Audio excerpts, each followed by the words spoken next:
திருச்சியிலையும் மதுரை விமான நிலையத்திலையும் பொது சொத்துக்களை சேதமாக்கி சென்னை எம்எல்ஏ விடுதி சாலையில் இருந்த அத்தனை பாறைக்காட்டுகளையும் உடைத்து பாவம் கூண்டு அமைச்சிருக்கிறாங்க. அந்த கூண்டு மேல ஏறுறான். விஜய் வர்ற வேன் மேல ஏறுறான். நான் விஜய தப்பு சொல்லல, என் தமிழ்நாட்டு மக்களை தான் தப்பு சொல்லுவேன், என் தொப்புள் கூடிய உறவுகளை தான் தப்பு சொல்லுவேன். இப்படி அறியாமல் இருக்கீங்களா? அமிர்தா பச்சனை விட உலகத்தில் இந்தியாவில் மிகப்பெரிய நடிகனா? மம்முட்டி விட மிகச்சிறந்த நடிகனா?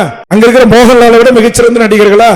எங்கேயாவது கேரளையன் மலையாளத்தி சகோதரர்கள் தன் 6 அறிவை இழந்து உடைய அவுத்து போட்டு வேப்பில கட்டிக்கிட்டு இவன் தலைவனுடைய படம் 100 நாள் ஆவணும்ட்டு நடைபயணம் போற வரலாறு கேள்விப்பட்டீங்களா? கேரளாவில், மும்பைல கேள்விப்பட்டிருக்கீங்களா? உத்தரப்பிரதேசல கேள்விப்பட்டிருக்கீங்களா? ஏன் இந்த அறியாமையில் மூழ்கி திளிகின்றீர்கள்? உன் தெருவுக்கு குடிக்க தண்ணி கொடுத்தானா? ரோடு போட்டானா? பள்ளிக்கூடம் கட்டினானா? பால்வாடி கட்டி கொடுத்தானா? உயர்நிலை பள்ளி கொடுத்தானா?